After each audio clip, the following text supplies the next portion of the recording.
Hi, this is Julie Urbishova, and this is podcast at home in the States. Thank you for supporting me, for tuning in. And if you would like to find me on Patreon, you can look up my site, patreon.com/Doma Vestatech. Here is another episode of my interviews with Czech people or Czech related topics. I'm very grateful to welcome Merja Connolly-Freund. The story of her parents sounds like something straight out of a Hollywood movie. Two athletes, one from communist country, the other from the United States. They met at 1956 Olympics in Melbourne, Australia. Both won gold medals, fell madly in love, and simply couldn't say goodbye. Hello, Maria.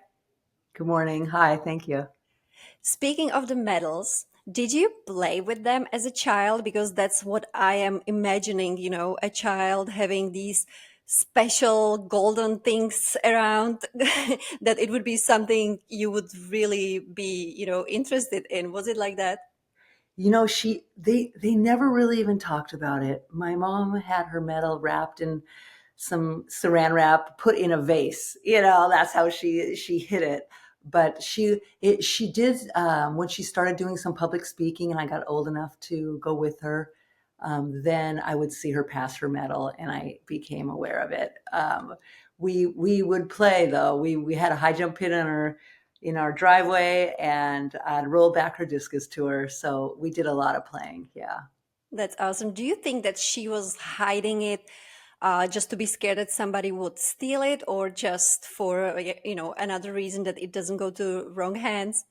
Yeah, I think four kids, busy household, two working family. I think it was just so it wouldn't get lost. Okay.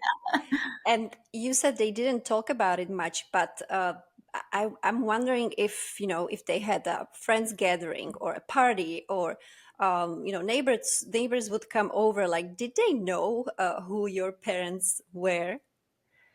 Growing up, we grew up with a lot of international people visiting us.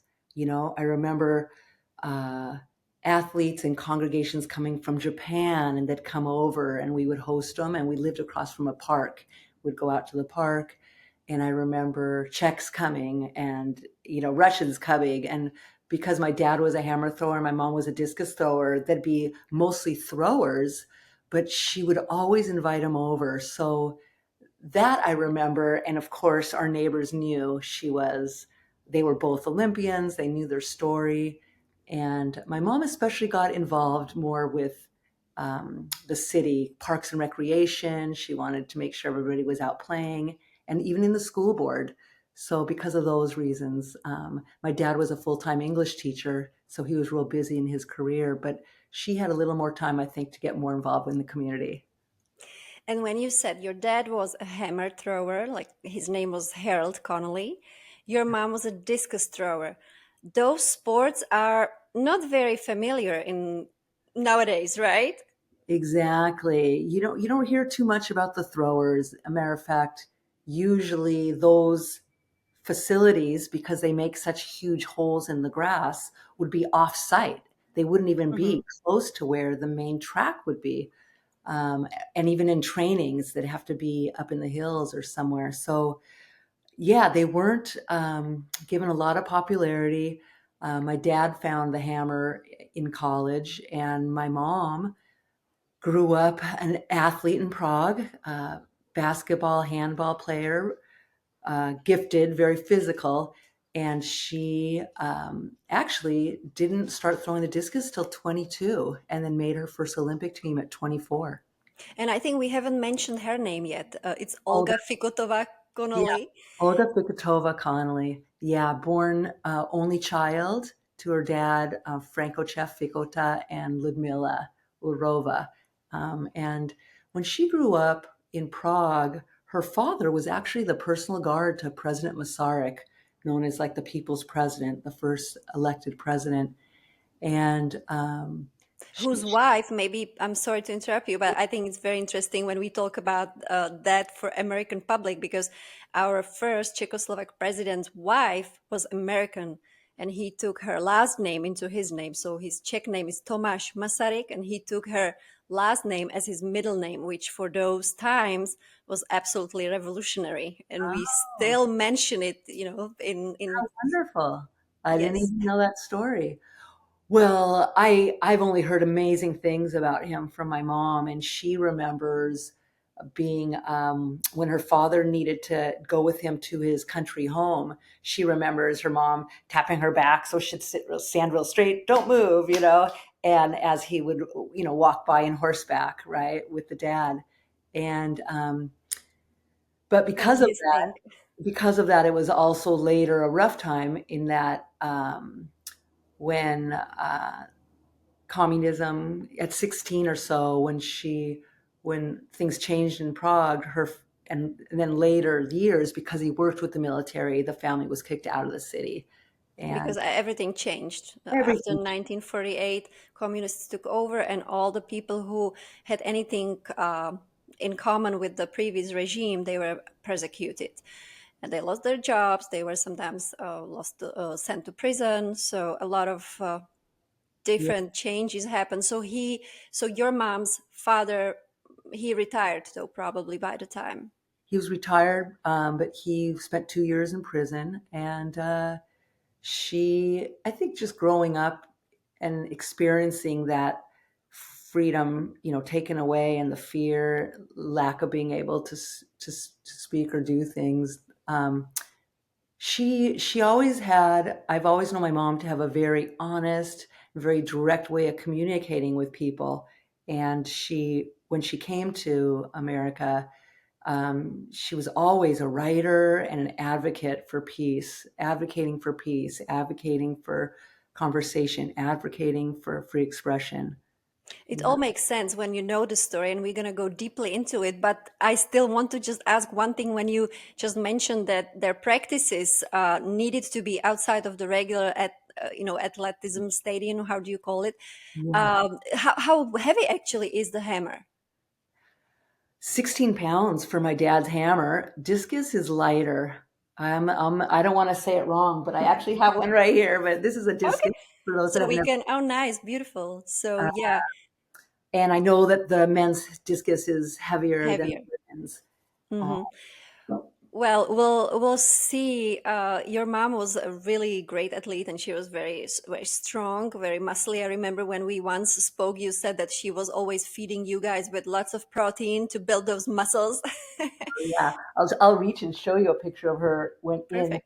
This is 20. This is 56, so this is 24. But she was just super strong, very muscular, and That very is beautiful. fat. It looks like a statue, right? Like that, you know what I Yeah, mean? Like that very, very old ancient statue, like where they were actually always saying how important, the body and the spirit is, right? And that's the idea of the Olympics too. Is that the picture from the Olympics actually? from the Olympics in 56, and she always said, her quick feet were her superpower, and she was just able to get. It was her fifth throw. She was just able to have one of those moments when everything kind of gets dark and quiet and still, and she just hit perfect technique.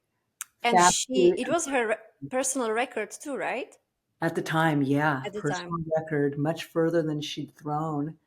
I Hmm. believe it was something like they took maybe 28 athletes, and she was the 28th qualifier, something like that. So it was a huge moment, and I I would love to mention a huge reason why she always felt like she made it to the Olympic Games and did so well, and that was early on when she transitioned into track and field. She met Emil and Dana Zatopek, who were famous track and field athletes, and Dana really just kind of supported her, took her under her wing, and said, "You're going to make the team. You're going to do well." She actually took, without knowing her even so well, took a sweatshirt off her back and gave it to her for good luck. And then her coach, I need to mention her coach, Otakar Jandera, who gave her the rhythm to throw the discus right away with the Blue Danube. And she always talked about her favorite song, and he would play it on a loop uh, Danube, right? Over and over Very and over. famous, like Strauss music, Yeah, to give her the very rhythm. familiar for Europeans. Yes. And then later, once she started having a little success, the Russian champion at the time, Nina I don't want to mess up her pronunciation, Ponomaryova. Also, in that day and age, it was so different than today with professional sports, but the amateur, they competed so hard and they prepared in silence. But before and after, way before she shared her training plans with my mom, and And then she got silver medal, right? And and your mom beat her. yes, Yeah, it was a special those time. very, very, very interesting stories. Yes. So, like as I introduced the story of your parents, like seriously, it is when you read about it, and your mom wrote a book about her life, which was published in US in 1968, and it's called The Rings of Destiny. The book was also published in Czech in the same name, Kruhy osudu, just the Ah, translation. And she describes, the full story, which when you read it, it sounds like a perfect fairy tale. It really does. They yeah, met right before the main competition. They start talking. Obviously, they start supporting each other. And guess what? They fall in love. They both win gold medal. yeah. It's just amazing. That's the It really, beginning of the story. it Okay, really is so a storybook.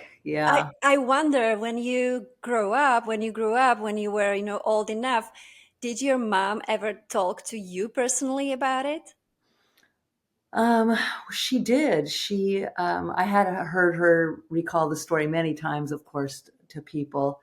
Um, and the book you mentioned is actually here. It's mostly it's like secondhand stores now, but I'll be looking for it now. I'm sure it's still somewhere. um, you know, she was just walking out of an implements shed, going to practice a few days before they competed, and she was walking out, and Hal and another American thrower were walking in, and they just kind of bumped into each other. And it was one of those times, young athletes in shape, that they just had this total energy and kind of infatuation. And knowing both my parents, they both also had a very open heart and just a love for people. So yeah, it's just how you said. They both competed on day one. They both won, which gave them time afterwards to get to know each other and kind of sneak around the Olympic Village. And I think that's how their story was able to blossom. Hmm. Also, we should mention though that those times where, like, really the Cold War was happening, and communist countries and the sportsmen, sportswomen, athletes from communist countries, they were of course banned from actually speaking or communicated with especially Americans. And every country, every state from communist bloc, they always had a secret police person with them who was checking on them, who was literally looking if somebody is doing something wrong.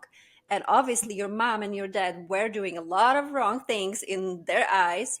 Yeah, So I think it's very important to mention that from the beginning, because it basically continues, because your dad didn't give up.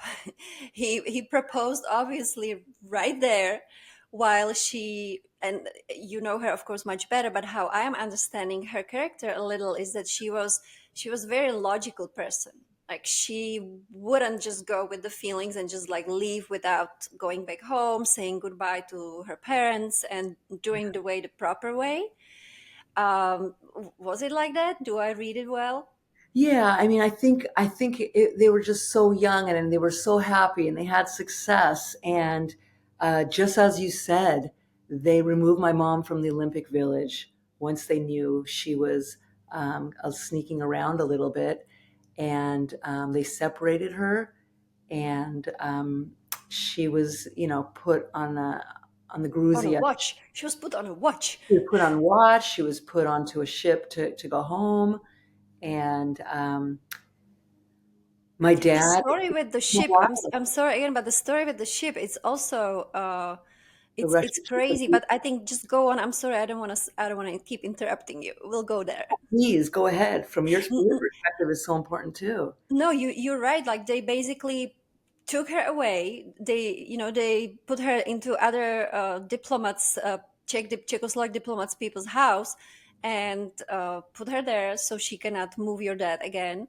Yeah, And they were waiting for the plane to go back to Czechoslovakia, but obviously something happened with the plane, like there was some technical problem, but of course they couldn't admit it, the communists couldn't admit that they had some problem.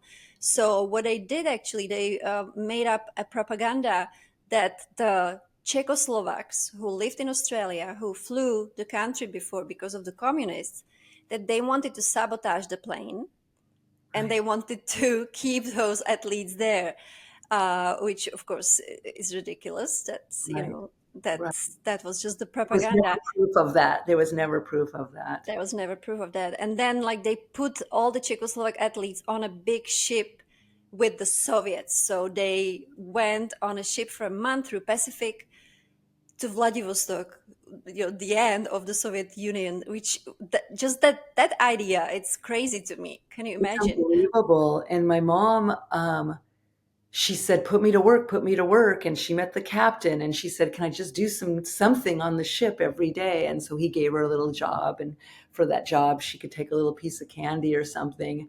And but I've heard a lot of stories about that. And eventually, all people are the athletes are good and they're human, and so there was a lot of good friendships that came out of that trip.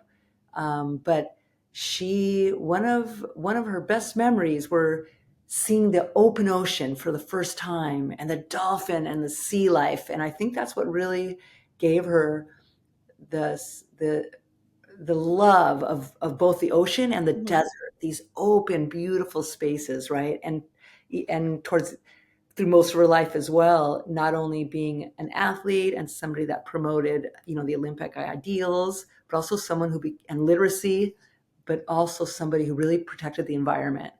Yeah, but when she went home, she wasn't treated well. No bonus for you. You embarrassed us. Um, she somebody else told her, "You were our only gold medalist. You're supposed to get the Master of Sport medal." And it wasn't until it was brought up to her and she asked that they did then give it to her. But I think they gave her a watch. That's it. And she was really badly treated. So couple that with Harold Connolly trying many different borders, trying to come in to see her again, being thought of that he was an American spy in the Cold War. And finally he got passage and he came in and there's a longer story there, but got permission to marry her. And, they only really knew each other those 2 weeks in the Olympic Village. But the love was so strong. And couple that with her feeling so discouraged with how she was treated, Mhm. her strong personality, Mhm. was like, yes, let's go. I'm going to marry you and we're going to go. Right. We'll be out of here. Mhm. My mom's number one love was medical school, and she loved it. And she was 3 years in. She wanted to be an orthopedic surgeon. And once she does come to America, I know that was one of the saddest things is that nothing could transfer in those days. It was just different. And so her studies were over, and also with the beautiful marriage and all the symbolism for the world that love can conquer communism. When she eventually came to America and arrived in New York and stayed in Boston for a while, where my dad was living, um, she wasn't accepted. She was considered a communist, and she Mhm. was sad. She left her parents and everything she knew. So her first few years were really, really tough. Yeah, Do really you tough. know if she was somehow interrogated too by the government at those times? Because those were the really deep times of McCarthyism, when they were really, investigating everybody coming from that part of the world. Yeah, she wasn't trusted, and the neighbors wouldn't trust her. And even my dad, for marrying outside the Catholic religion, his honors at Boston University College were taken away, right? Hall of Fame and different things. They were both punished, really, and watched. And I know that from 56, the Olympics, to 58 or so, when they were married and she came over, to 60 came close, 1960 Olympic Games, and she wrote to the Czech Olympic Committee and just begged to represent her country. She Mhm. really loved the people in her country, and she did the same in 64. And so they said, "You're gone, you left." They said what they wanted to say about her, many things that were untrue. And so then she went ahead and then competed for the US in 60, 64, 68, and 72, four more. But I think everybody needs to know how much she loved her country and Czech people and would have wanted to still compete for them. Yeah. Yes, and definitely, again, if somebody can read that book, it's very, very well written memoir, especially even for Americans here who, or Czech Americans who are interested in those times of Czechoslovak history. You know, the stories told by real people are always something special. It's always better to me than just history textbook. And Yeah. she puts it there in so many details, how they were watched, how the phones were bugged, and again, she also had really great observation skills, like from the staying time at the ship, which took, like, if I'm not wrong, like around 1 month, Yeah. right? It was forever. And um, even though they were from the same bloc of communist countries, still, like, the Czechoslovaks, they were not really big fans of the Soviet athletes, right? Like, because the Soviets were a lot of times, like, looking down at them, like, Yes. yeah. So there are a lot of interesting things. I want to mention one more thing. So apparently they were promised to get a plane from that Siberian city of Vladivostok to Prague. But again, something happened. They didn't have enough money or anything, I don't know. So they put them into the train. And if you look in the map of Soviet Union, that's a long way. You have to pass the whole Siberia to get to Moscow. So again, this was, and it was in the middle of winter. It was Yeah. in January. So winter in Siberia means everything is frozen, Yeah. It's crazy. it's an unbelievable story, and I remember her telling me and listening to her tell others the story of arriving and seeing all women just chipping the ice off the tracks. It was all women, and how they said, "Olga, Olga, everybody's outside waiting for you. They're cheering for you. You know, the Olympic champion." And she's like, "Well, all I have is my sweatsuit and my tennies." Right? And they go, "Come, come, we have a hat for you. We have a coat for you." And so she went out and was with the people and loved that experience. And they had a nice banquet. But the the conditions of travel, like you said, and going from Melbourne summer to the freezing winter, um, what a memory! What a Mhm. time in her life at 24 to experience all that. So Absolutely. And when you mention actually those ladies, this is a part that I wrote down here that I want to quote now from her book. So let me quote what she said about it. What struck me the most were the women who, in that bitter cold, were clearing the tracks of snow and icy frost. 27 million Soviet people died in the Second World War, perhaps even more. So many Siberian men never returned from the front or captivity that even 11 years after the war, women still had to take on most of their work. While we could close our eyes for a moment and romantically turn our faces to the falling snowflakes, for them the start of a snowstorm meant a battle with the snow, so the trains could keep running safely. absolutely, yeah. She And was a good writer. She was a good beautiful writer. writer. She I'll say another story. She, after that first year or so in Boston, or less time maybe, and she was cleaning offices at the Boston Globe for some money. They were poor. He sold his hammer to even take the ship to leave. My dad did, and arrive in New York. They athletes weren't given money, maybe some Puma shoes or sweatsuits. So she was cleaning offices, and she was talking to the main editor there, saying, "What do I do? What do I do? I'm not accepted, and I can't go back. The Czech government will make me say horrible things." And he said to her, "Olga, you need to learn great English. Every day when you come clear offices, I'm going to be leaving you homework." And when she would go in to clean the offices, she would sit down and do these lessons that he gave her. And he helped teach her, along with my dad, of course, and living here, but grammar. And she became a beautiful writer and then a total advocate to help other um, people in our country here learn English and help them with literacy. She took several jobs after she was an athlete, helping others.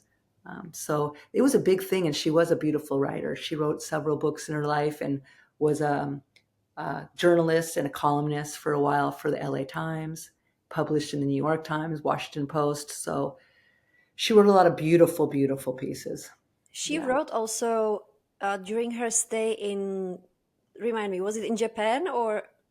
Yeah, she did write something when she was over there, and it was published in '64, I think, in the Tokyo Games. My Mhm. mom loved talking about peace and Pierre de Coubertin and how the Olympic movement was important for your potential, but to bring people together, to really know how beautiful humanity is. So she wrote a lot about that type of thing, as well as some fitness. Um, I, Instructions or like just tips. Hmm. yeah. I actually kept one thing. If later maybe it was published in the Times, but this is from August 27th, 1972. And she said her biggest honor of her life was carrying the American flag, where the athletes that made the 1972 team, that's how it would happen, would vote on who would represent them. And they voted for her, somebody who in '56 competed for another country.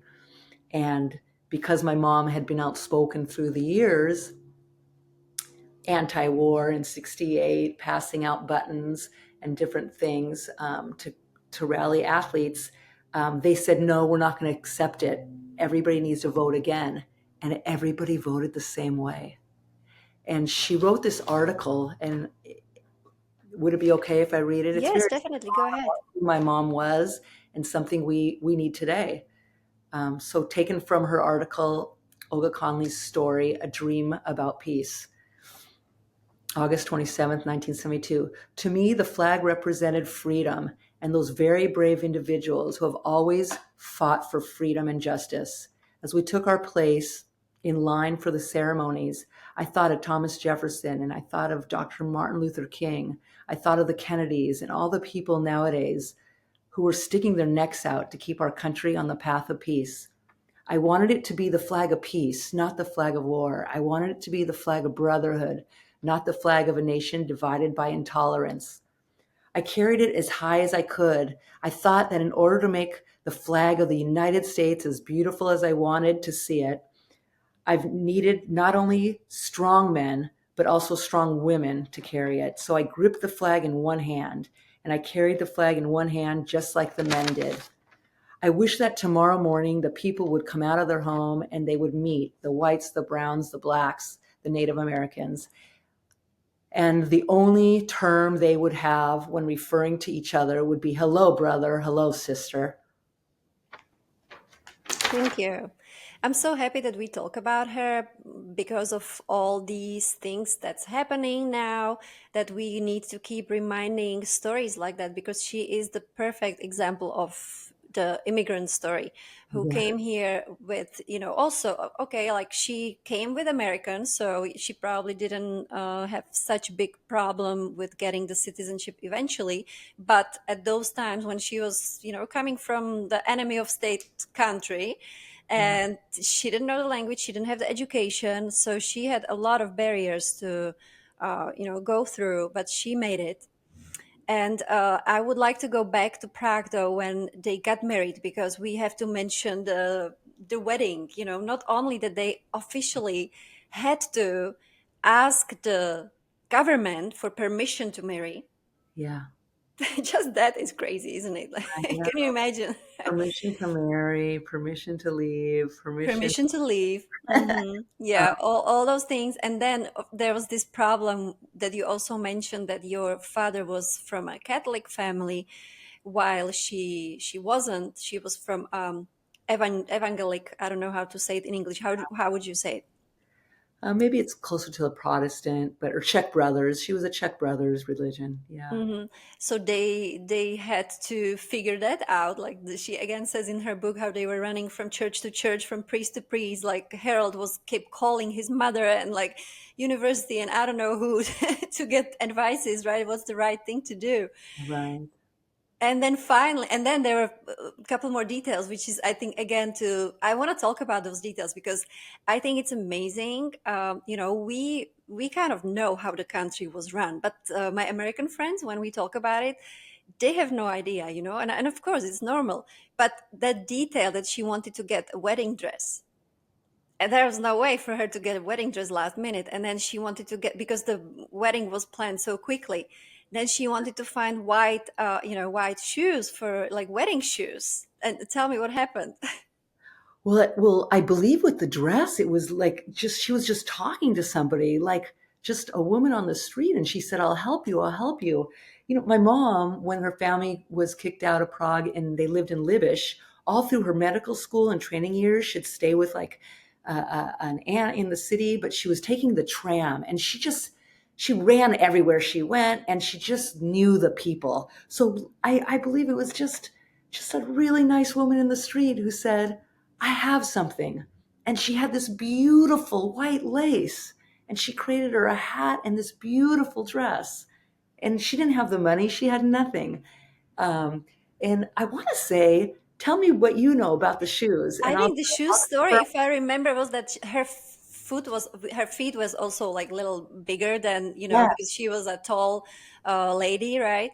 And so, as far as I know, like in Prague, there was this one big shopping center, like yeah. one building. It was called the House of Fashion, Ah, and the best thing you could get was in that house. It's on the Wenceslav Square in the city center. And ah, she went to shop there, but there were no white shoes, because in communism, like the production was like very limited. Like they would either have like 3,000 white shoes, or there would be none. So apparently she couldn't find wedding shoes. And then because that's also thing, like the state hated her, but people loved her because she was the hero, also for the story that she fell in love with the American. And they yeah. literally they saw the love story there, so everybody was on her side.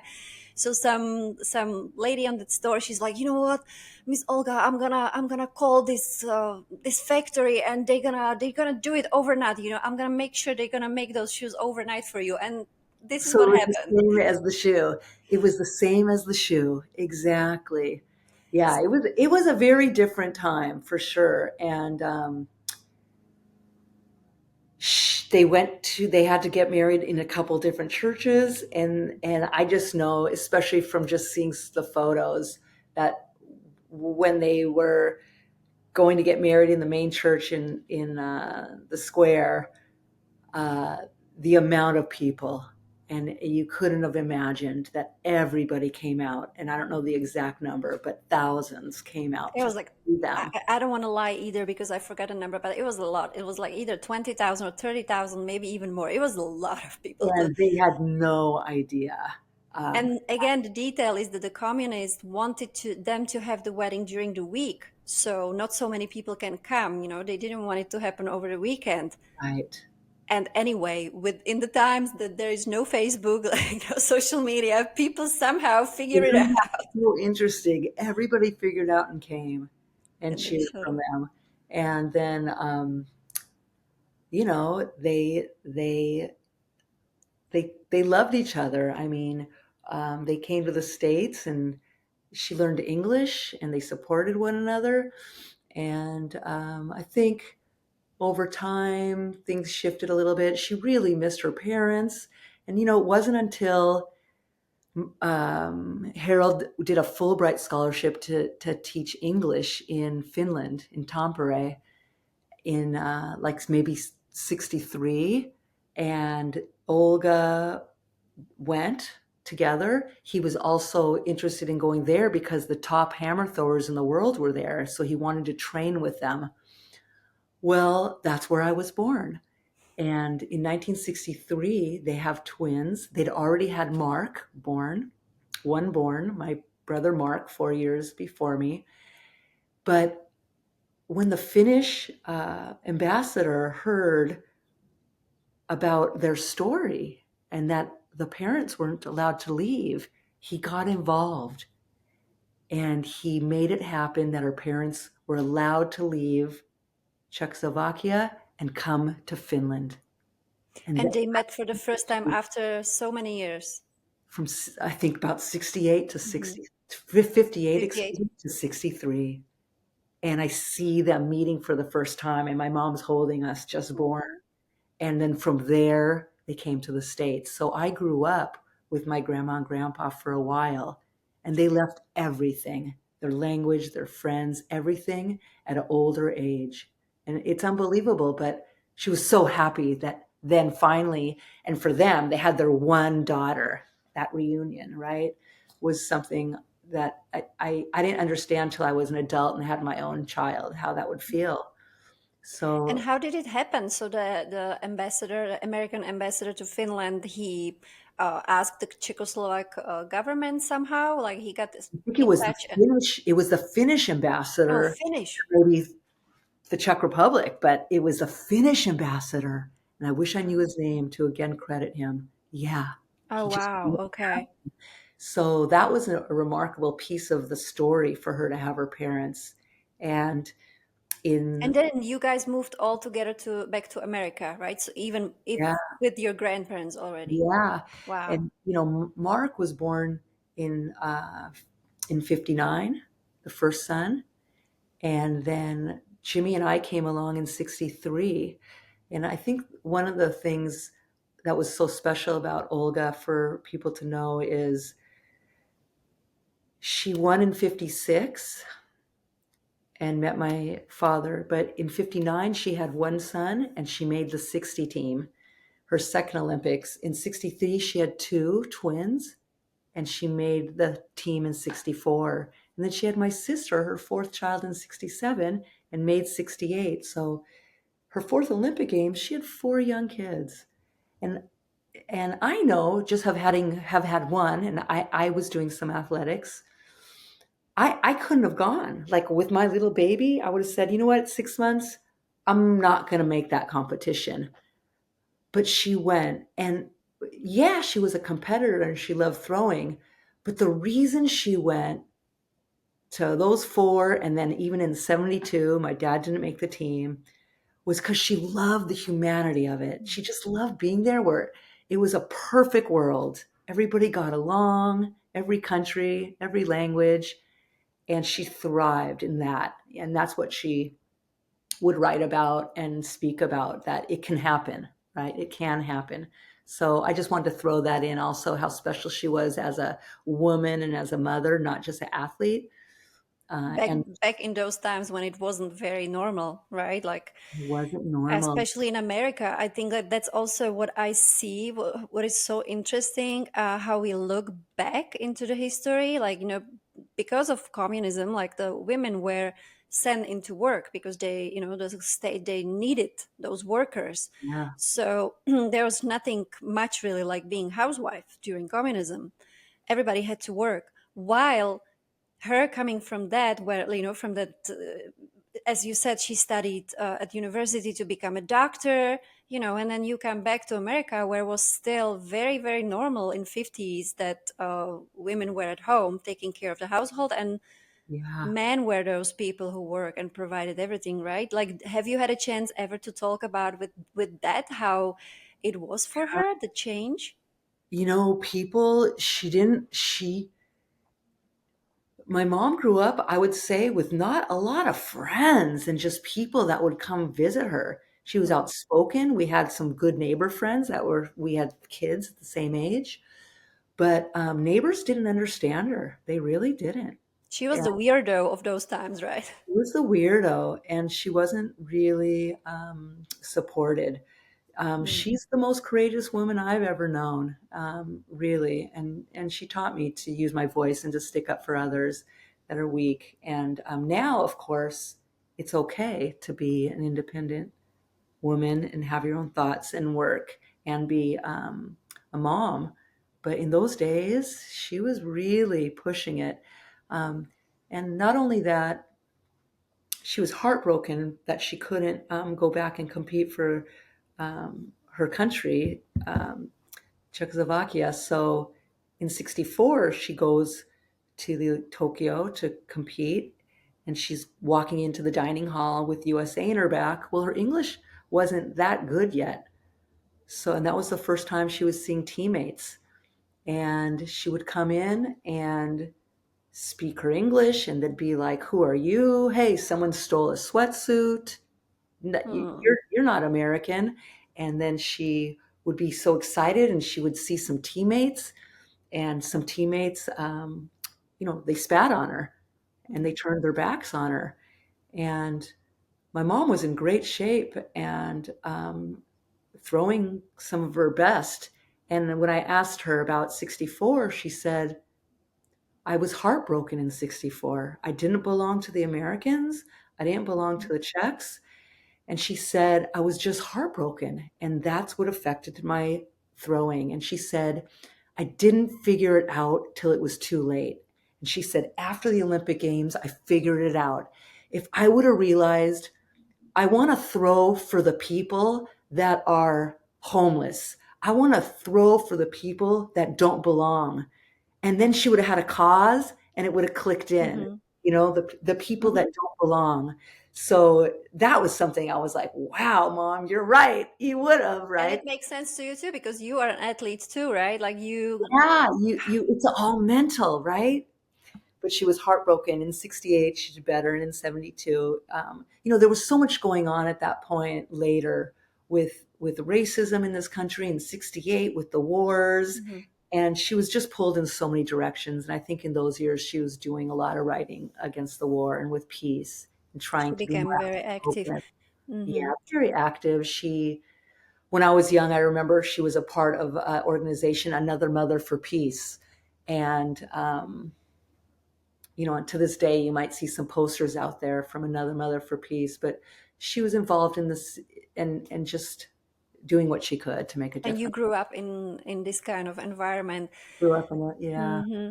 Yeah. Where they, I mean, I'm expecting that, like, being born in family like that, sport is something very natural to you, probably, right? So, what direction, where did you go? We all grew up active. We grew up across from a park, and so it'd be like, okay, let's play to see who does the dishes. Let's go play two on two, right? To see who does the dishes. Um, I was drawn towards team sports. I was very social, so I did volleyball and basketball for a long time, and even had the opportunity to in '84 play on the junior national team and travel to Europe to play the teams that didn't qualify for the LA games, and also do some other international competitions, the university games in Kobe, Japan, and then I played professionally in Italy for 3 years. My twin brother was an Olympic javelin thrower and then later decathlete, and he always was injured right before an Olympic Games, but he Oh, was in the top three in the non-Olympic years, and also had the incredible opportunity to go to university games and to travel to Europe in the summer and to compete, in meets. My older brother played college basketball. My younger sister really had From my father's side, his voice and is an incredible. Mm. She's singing to this day in a church choir, but our parents didn't force us into athletics at all, but it was around us. But they just said, you just do something in the arts, do something in athletics. So we grew up very healthy, and And then, like, I have to jump in here because, like, I am not from sports family at all. We are the artists kind of people. But now, when I'm pushing my kid here, she plays softball, which I think is amazing sports for girls. yeah, I love to just watch them and be part of this thing. But what I want to ask you is, I'm many times. It's funny. She's 8 years old. Okay, we started last year, so she was 7, and many of those parents, they when they come to the game and they cheer, they behave like this is the Olympics. It is so funny to watch, which I really consider it very amusing. But I want to ask you if your parents were also those kind of parents that yeah. they were They fully weren't. there. They weren't, but she would pass notes sometimes. Somebody would be passing me a note, in basketball season, right? Like, use your legs, for your free throw. And I would be like, oh no. And that even later, I went into coaching myself. I coached at Cornell and at UC Irvine here. And same thing, she would pass a note. Your athletes need to move their feet. But she was never verbal, never a yeller. It was all in preparation beforehand. And she was super supportive. My mom cooked every meal. She was so into nutrition. She was a great mother. That's how I think of her first. Everything was just made at home. How did Nutrition. she make it? Like, seriously, like being the advocate for world peace, being a great mother, doing Olympics, doing practicing after having babies. She It is was just a amazing. Wonder Woman, really. Yeah, I remember waking up and the rice would already be on the stove, making a rice pudding, and then she'd pour in some protein powder, right? I remember her making boiled eggs, or the night before, so she could quickly chop it into egg salad. You know, um, I remember, of course, at nights the shunky flaky, the ham and noodle dish with eggs Chunko flaky, uh-huh. like Yes. that she Yes. knew growing up, and schnitzel. I don't know how she did it. She was a incredible baker, strudel, and different. So you kept the Czech dishes in your house?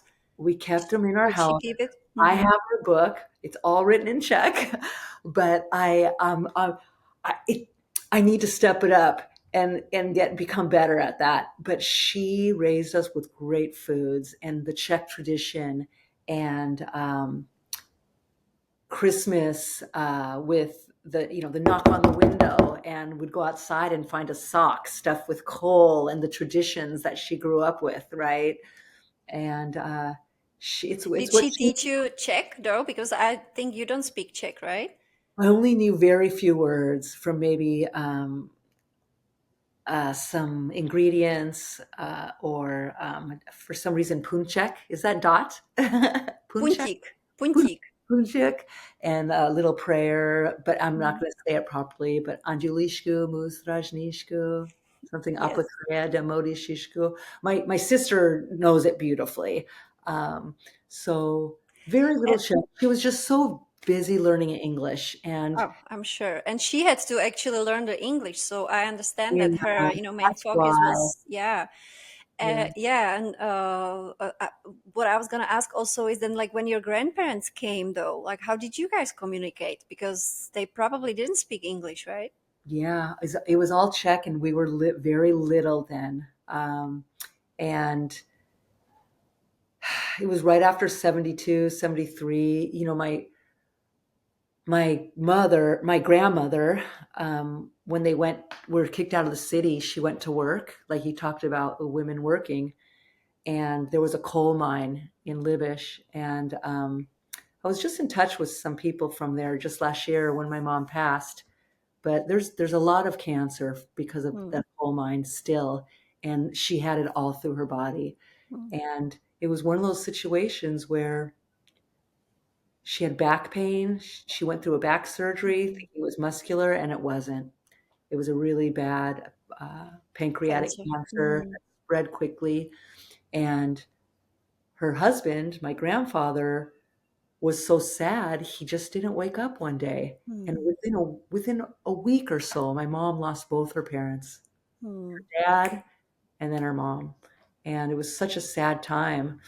And I'm glad I knew them. I remember them. I have photos in my house. And but my grandma was a real strong woman, and my grandpa was such a loving, gentle man.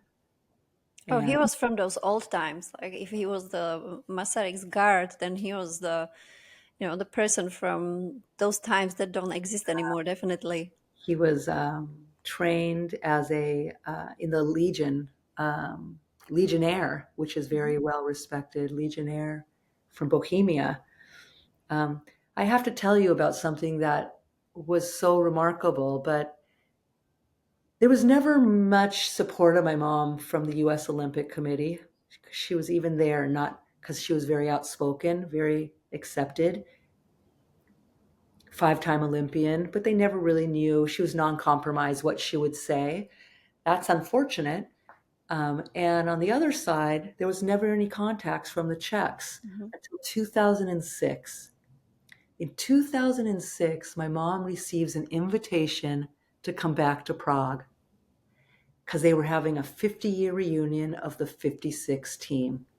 Wow. Okay. And Out of nowhere. accepted it out of nowhere. She had no contact, not even with the Czech consulate here. Just a few years before she passed, we made Hmm. connection with the Czech consulate in Los Angeles and had a couple amazing events. But as she was getting closer to the event, my mom was becoming so emotional that I said, Mom, I'm going to go with you. And it was just a week, and I carried her bags, and we went there, and my mom saw old teammates that embraced her. It was nonstop interviews that she was able to actually tell the truth about how she loved the country, how she wanted to stay, compete in 60, 64, 68. And it was the most healing trip I've ever seen. And it was also lucky for me because I saw Prague for the first time. I saw where she was grown up in kind of an underground apartment, underground windows. I saw and we went to her elementary school. I went to Libish. I saw where later she trained and where she spoke so highly of the so-called gymnastics education. She's like, that's why I was successful as an athlete. And so that was an incredible trip and healing. And after that, she went back another time on her own, and she became part of something called Club Fair Play. And I pulled this out because she was very proud of it. Club Fair Play was making a movement for even amateur athletics and youth to just play fairly, develop friendships, right? And this is later when athletics started becoming pro. People started Hmm. making money, and it started changing how athletes treated one another. So just thought How I'd was mention. it for her? Because you said you professionally played in Italy. Like, was she interested in it? How the sports environment changed throughout the years? Was she advocated for like being an amateur? Like, was she criticizing how it developed? I think she was fine with me playing it and making money. Then we didn't talk too much about it. She just knew how different it was to become an Olympian. To just people would take care of you, cook you meals, and you had to work and compete. And Hmm. even when I played, you're not making so much money. You still had to kind of work and compete as opposed to just being able to train all day, get massages and train properly um, with a 24-hour, help. Window. Hmm. So um, she was always supportive of that, of course, opportunity to learn Italian and meet people and have that international experience myself. But I think more with the pro and the amateur, it made her sad to not see the friendships and to see someone win a race and not turn around and shake someone's hand. And I think that's where the fair play came in. They were trying to still really ingrain that into our youth um, to be that type of athlete, right? Gotcha. To Hmm. play fairly and to connect with others. Not don't just do it. to even in college athletes now, people enter the portal and they can make more money and they jump from Hmm. one university to another. And it makes me a little sad because I know perseverance makes you so strong as a team, right? So it's a different time for athletes. Hmm. You know what? Another thing comes up to my mind when we talk about it. How's your father the whole time? I, I imagine him again, like he's from this very old traditional American family. He went to Jesuit college, which is very strict. The roles are obvious where the woman is put and where the man is put, and now she is basically his competition. Of course, not direct because like men and women don't Yeah. compete together and different fields. But what was his point later on? Like, did he expect that she would just Well, stay home and don't follow up? Or yeah, he was raised that way, and I think that over time, um, they were married. I think the whole thing about 16 years total, and then they did divorce, and I think that's what led to it. My mom made the 72 team, and she came back and just told me, later. At that point, I would be only be 9, but later that it was always Mrs. Harold Connolly, and he wrote for you. You can't write, when she was a beautiful writer. He must have written that for you. And it was just hard. And she felt like she, it was time for her to be her own person and an individual. So when she came back from 72, she felt like she had the courage to do it and that she could actually return to being more her own person and follow her own dreams and not just kind of be in a role. And so they did separate then in 72 and eventually divorce. And they remained friends. And my dad remarried to another Olympian, Billy Pat Winslow, um, who then became, she was also an Olympian, an incredible pentathlete, and I'm blessed that I had her in my life. So he went on to have 2 kids and be married, you know, 30 years with Pat and have a beautiful life, right? With Adam and Shannon, I have incredible Adam, Shannon, and Brad, 3 new brothers and sisters. So the story ends well, but she did break off. She never remarried, but she wrote and she was Olga Connolly and she was outspoken. And I think um, she to was a character for sure. the very end, she was completely her own person. Yeah. And we need people like that. We need to have these strong personalities and women around us who can be our inspiration. Yeah. That was a choice she made. And it was the best thing, I think, for her and for the family. And um, yeah, we miss her. She's left a really good legacy of kindness, of physical education, good nutrition, holistic living, balance. Those are all things when I think about my mom that come to my memory. And I think courage. When I was talking through some social media with some Czech people, they were saying, your mom is my hero because she was brave to speak up in a time when people couldn't. And so I think to this day, she's still considered a hero to a lot of people that, that are speaking up around the Hmm. world. Yeah. Definitely, because she was, defending her own story at the beginning, and then later on, like what you described today, she was always defending, those little maybe idealistic ideas, also, like connected with the Olympics, but those are very needed, in my Yeah. opinion. Yeah. How, I'll bring this up just yes, because it is from 56, her medal. This is her 56. This is what it looks beautiful. like, just in case someone hasn't seen it in the back. But That's amazing. Thank you for sharing. she was just blessed. What a blessed, incredible long life. She passed last April 12th, 91. And Yes, when I heard her name for the first time, like I'm sure I saw her story in some newspapers because it sounded familiar when one of my colleagues, he's a sports journalist, he Yeah. called me and he's like, look, there's this Olga Fikotová, she lives in Las Vegas and like I found that she is still active and she is a fitness instructor. So just look for the contact. And I was digging in the internet and I found this article from Las Vegas. I couldn't find, I kept Googling her name, no contacts was coming up. So then I even emailed the journalist who wrote a piece on her back then, but no answer. Like later Oh, on, I finally was perseverance. I was finally able to find you through the consulate of in Los Angeles, who was already in touch with her at that time. But what I was gonna mention is again that she was very active. When was the time when she lived in Las Vegas? I don't know. It was like 10 years ago.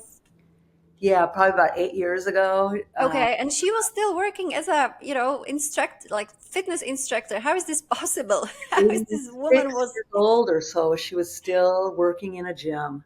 And she got a degree as an exercise specialist for corrective. She wanted to help people with their posture, right, or anything.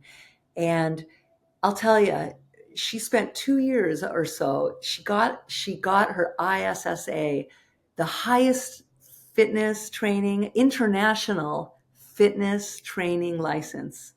It That is was book amazing. this thick. And I how know old was she at that that time? I That I would say she completed that around 86 years old.